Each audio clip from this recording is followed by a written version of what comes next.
Pendant 90 ans, de 1898 à 1989, les mines de Walers-Arambert ont été un puits de charbon prolifique.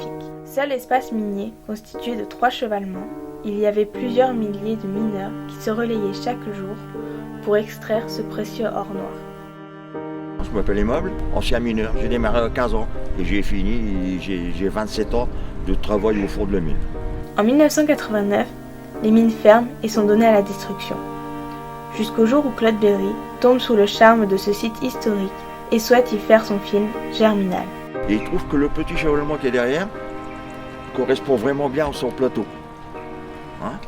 D'abord, pour ceux qui ont vu le film, et ben dans le film La Grande Bagarre, c'est là que ça se passe, c'est la mine Jean-Bart ici. Nous, le film terminé, on ne savait pas quoi faire, tous les anciens mineurs qu'on était ici sur le site, qu'est-ce qu'on va faire maintenant? On n'en sait rien.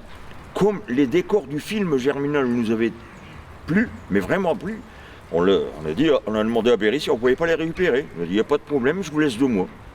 Depuis, les décors du film permettent aux mineurs de l'association Les Amis de Germinal et Anciens Mineurs de raconter aux visiteurs quelle a été leur vie sur le site minier. On va supposer que je viens de passer le grill là-bas, puis j'arrive pour aller travailler. Donc je vais aller à la salle des pendus tout de suite pour me changer. La salle des pendus, c'est ni plus ni moins qu'un vestiaire. Il y a des avantages, très bien, puis aussi des inconvénients. On peut déjà y mettre 80 vestiaires ici, Il y a 80 pendus. Au niveau de l'espace, déjà, c'est un avantage. Là, je suis changé, je suis bien.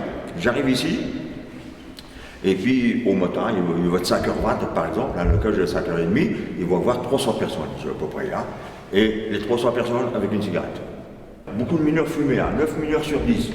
Savoir que, après, pendant 8 heures, ils ne pouvaient pas fumer. Les mineurs chiquaient. Prenaient du tabac, mettaient dans la bouche et ils crachaient le jus. Alors aussi, pourquoi ils m'ont bien chiqué? Parce qu'ils m'ont bien chiqué, 15 ans. Parce que les vieux mineurs, ils m'ont droppé puis ils m'ont dit, voilà tout. Prends un chic ou bien tu ne seras jamais à l'eau.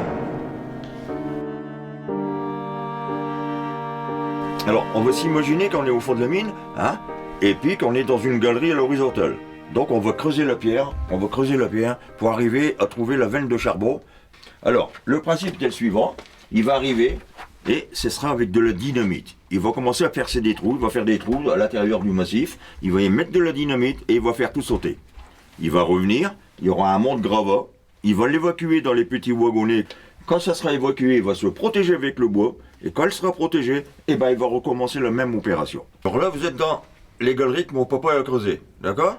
C'était la même structure. Et la galerie, c'était carré ou rectangle. En gros, ça faisait entre 5 mètres carrés, 6 mètres carrés, pas plus, d'accord? Ça, c'est l'époque immeuble. Quand moi, j'ai démarré à la mine, en 61, vous voyez, ça a quand même bien changé. C'est plus du bois, c'est du fer. C'est plus carré, c'est plus rectangle, c'est circulaire. Et tout de suite, la surface, c'est du 9 mètres carrés 60. Ça veut dire que c'est vraiment modernisé, mécanisé. Malgré la modernisation, les mines ferment en 1989. Et par sécurité, les galeries sont inondées. Alors, on est en dessous ici du grand chevalement, qui est au site minier. Ça veut dire qu'en dessous de chaque chevalement, il y a un trou. Du puits, parce que ce puits, il y avait 700 mètres de profondeur. Toutes les galeries du fond, ici, partout d'ailleurs dans le Nord-Pas-de-Calais, les galeries n'ont pas été rebouchées, ont été inondées. Quand ils ont arrêté de pomper les eaux qu'il y avait au fond, l'eau est remontée tout doucement, tout doucement. Ici, elle est arrivée à peu près à 130, 140 mètres. Là, ça veut dire que le premier étage était à 200 mètres, c'est-à-dire que tout est inondé. Quel sentiment ressentez-vous quand vous parlez des mines? J'en parle tous les jours. Alors, tu vois, au début, c'était dur, puis maintenant, j'ai raconté sa vie. Leur vie, justement, est un patrimoine, une leçon d'histoire et d'humanité, qu'ils partagent avec les visiteurs sur ce site classé au patrimoine mondial de l'UNESCO.